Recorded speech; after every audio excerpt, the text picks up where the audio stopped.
question, elle est très simple. Apparemment, c'est un frère qui est dans le ministère aussi et qui demande, prophète, les femmes me suivent et me font des avances depuis 3 ans que je dirige un ministère. Vous, avec vos 24 ans, comment avez-vous eu à gérer ce genre de situation, si ça vous est déjà arrivé? Voilà. Un bien-aimé dans le ministère se pose la question de savoir, rien qu'en 3 ans de ministère, les femmes ne le laissent pas se reposer. Certains le draguent ouvertement à bout portant. Et il se pose des questions, vous, ce que lui, il a vu en 3 ans, est-ce que ça vous est aussi arrivé en 24 ans de ministère? Et si c'est là où vous êtes arrivé, comment vous avez pu gérer? On part clamer pour le frère, il est très courageux. Là, c'est... Quelle question? On répond comment à ce genre de questions?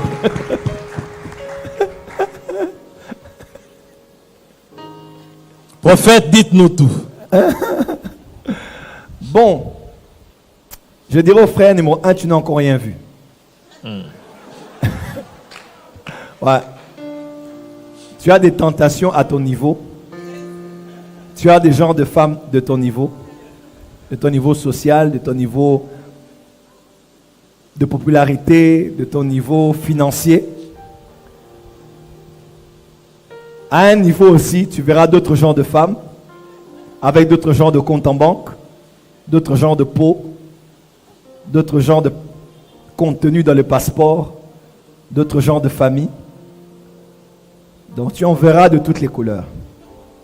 Que tu sois marié ou célibataire, même marié. Des mariés, elles viendront plus.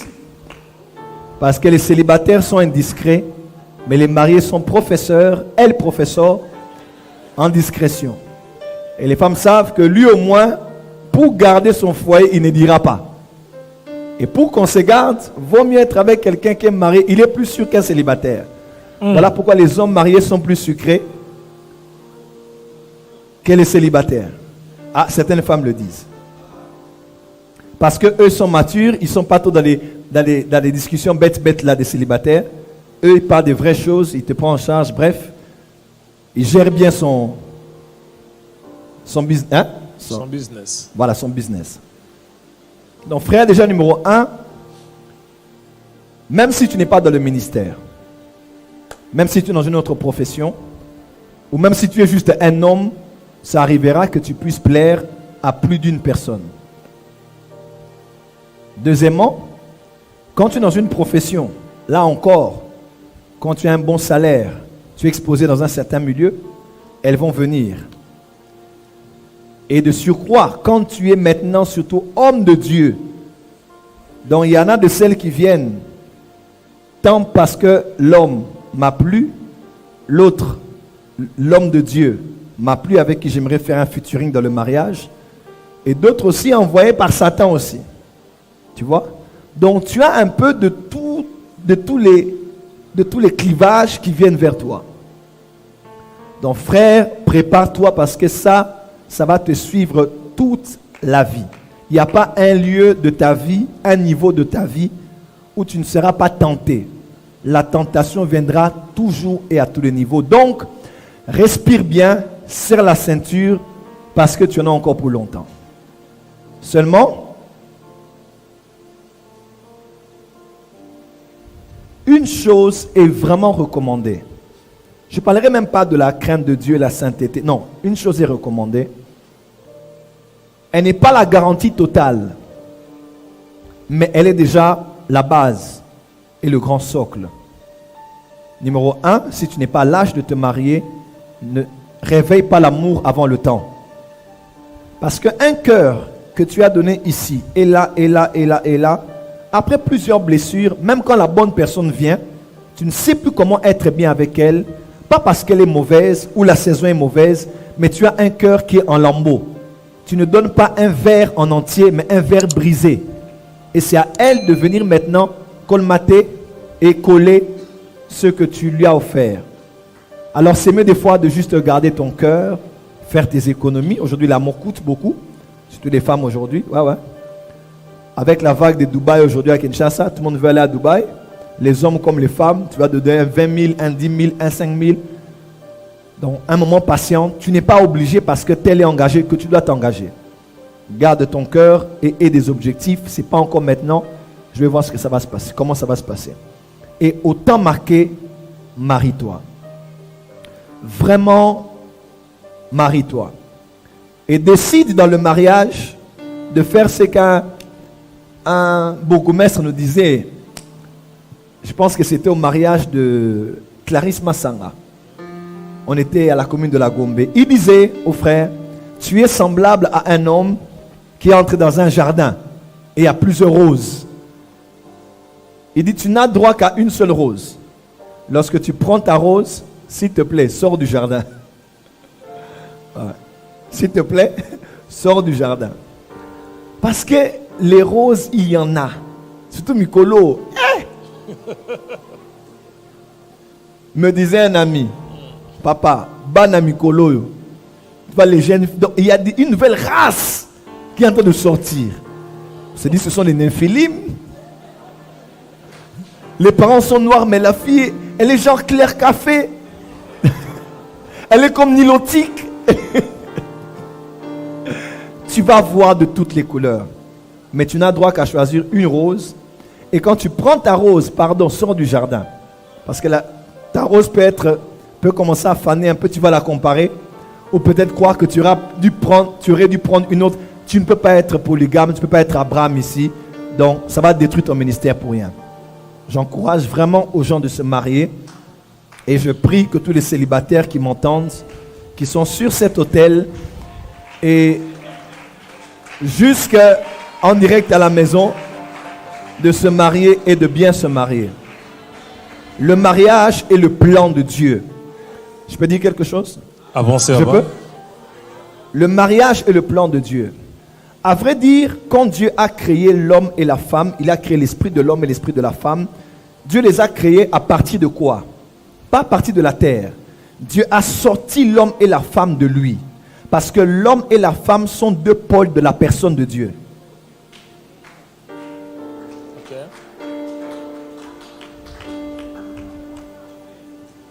Si Dieu est une pièce, alors l'homme et la femme sont deux facettes de la même pièce qui s'appelle Dieu.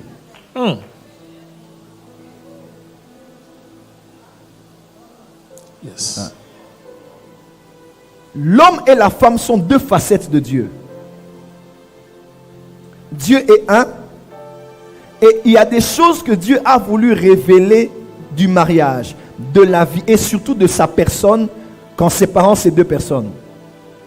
L'homme et l'homme, la femme et la femme. Pour faire comprendre au monde des dimensions de lui qu'on ne peut pas comprendre autrement. À la fin, ils redeviennent une seule chair, c'est-à-dire ils redeviennent comme Dieu est.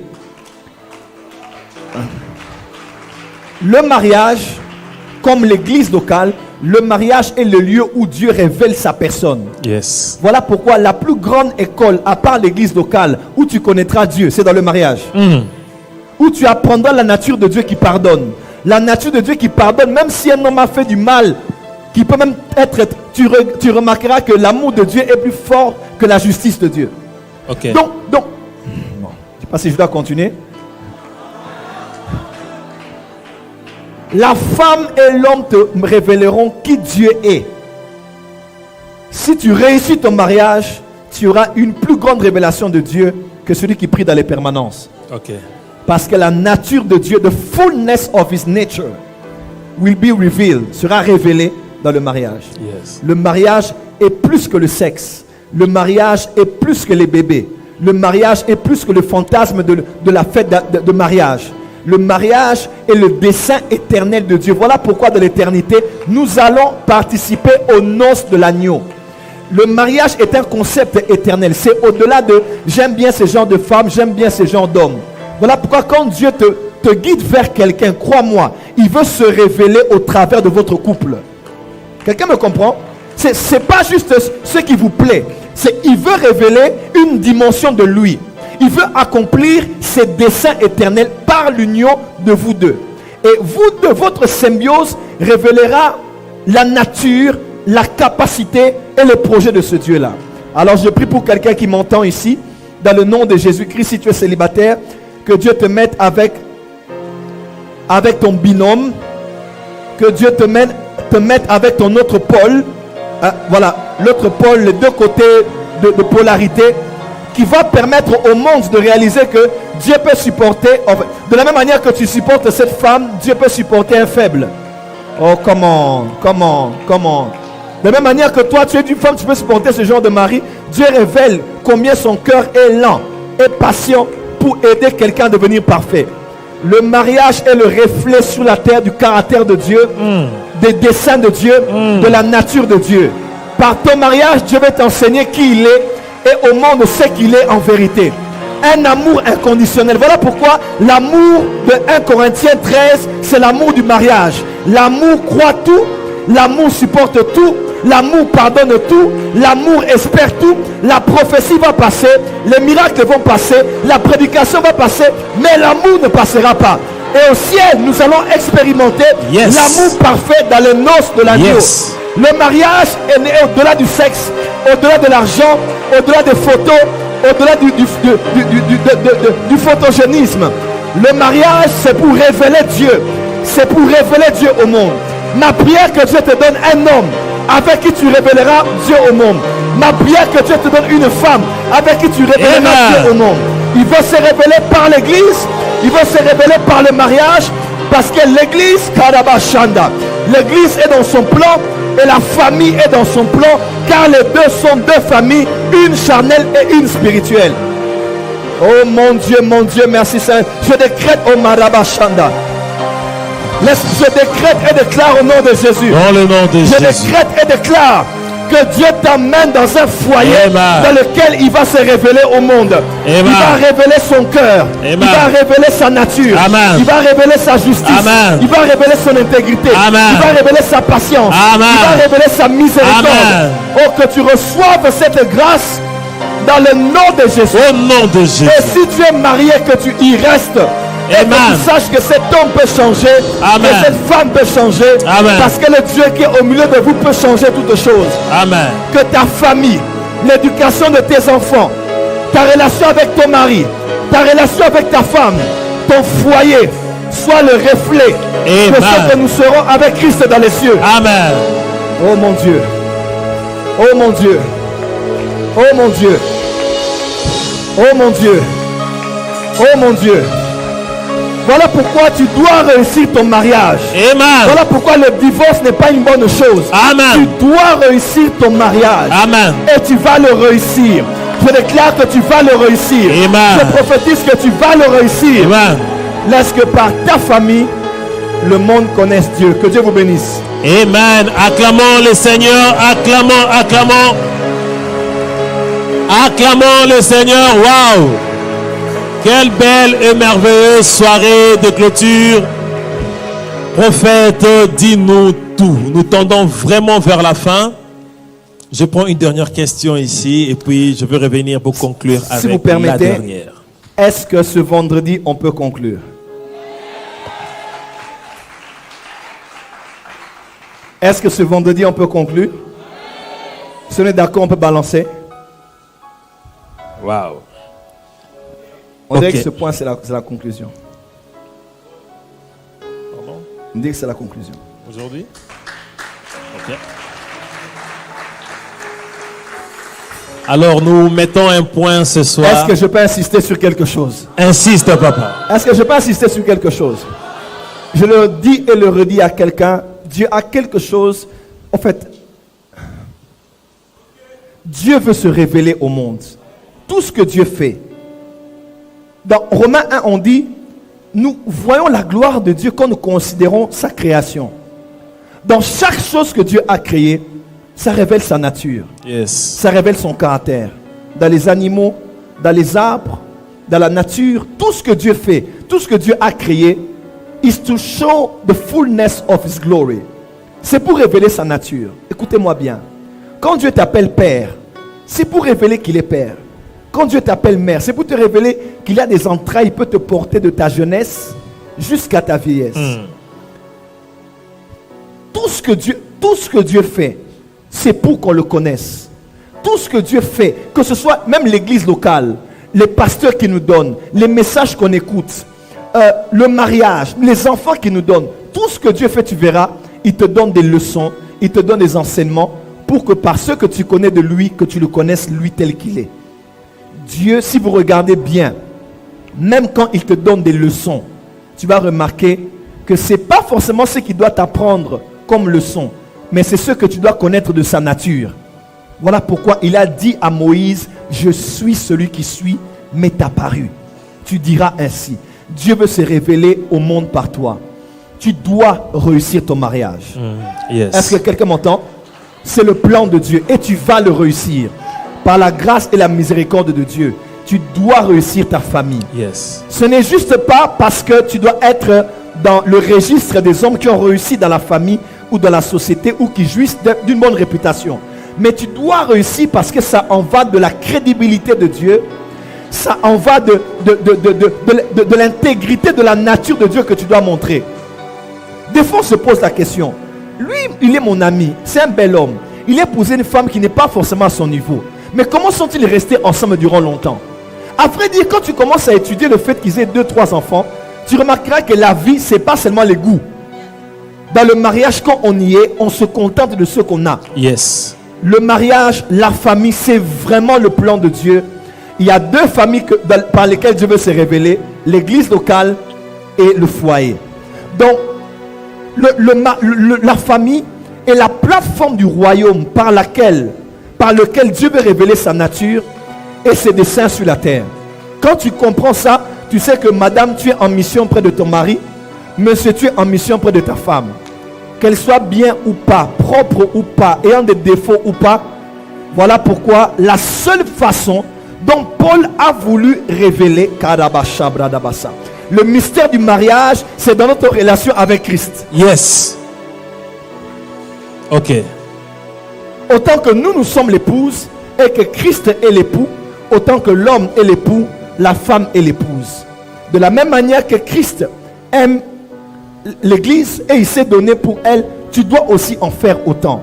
Est-ce que quelqu'un me comprend? Oui. C'est-à-dire, si tu aimes ta femme et tu te donnes totalement à elle, tu te livres pour elle comme Christ, les gens n'ont pas besoin de lire la Bible que Christ s'est donné.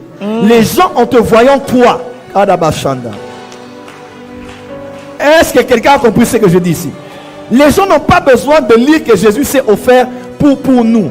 Les gens ont besoin de voir comment toi, tu sors le matin pour ta femme et les enfants. Tu te bats pour ta femme, elle est malade, tu es avec elle. Elle a eu une paralysie, elle a fait l'AVC, tu es avec elle. Elle a eu une brûlure qui a brûlé par une partie ici de sa poitrine. Un de ses seins est brûlé, mais tu es avec elle. Tu vas prêcher Christ, l'amour de Christ, beaucoup plus même que celui qui a lu la Bible et qui l'a prêché. Dieu veut révéler sa sagesse par l'église. Il veut révéler sa sagesse par la famille. Amen. Et par le mariage.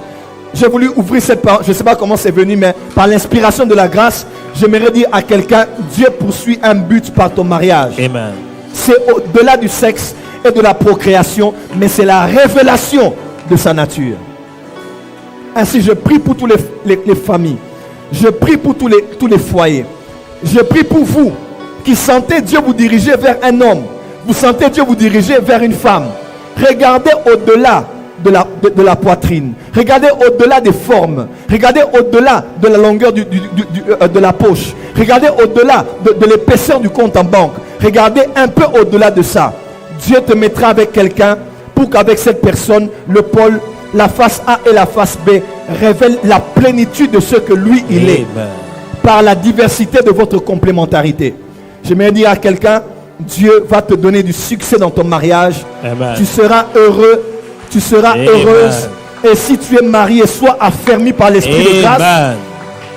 Nous chassons toute pression du divorce, toute pression d'adultère, dans le nom de Jésus-Christ. Au nom de Jésus. Que l'amour de 1 Corinthiens 13 soit votre partage. Amen. Afin que par vos vies, par votre foyer, et par la sagesse de traverser des crises et de les résoudre. Amen. Que par cette sagesse-là, que les gens voient combien Dieu est bon, Dieu est patient et Dieu est parfait.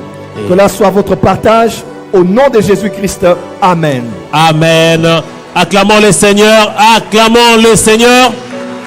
Merci beaucoup pour ce soir. Est-ce que quelqu'un a été béni ce soir par ces moments de partage? Est-ce que quelqu'un a été béni ce soir par ces moments de partage? Alors, dites à votre voisin, rendez-vous vendredi à la grande finale. Alors, je remets la parole à papa pour clôturer. On va acclamer ces très moments. fort pour le Seigneur. Est-ce qu'on peut célébrer le Seigneur en l'acclamant? Combien ont été bénis ce soir? Combien ont été bénis ce soir? Mettez-vous juste 5 minutes. On va tous sortir d'ici. Merci. On va tous sortir.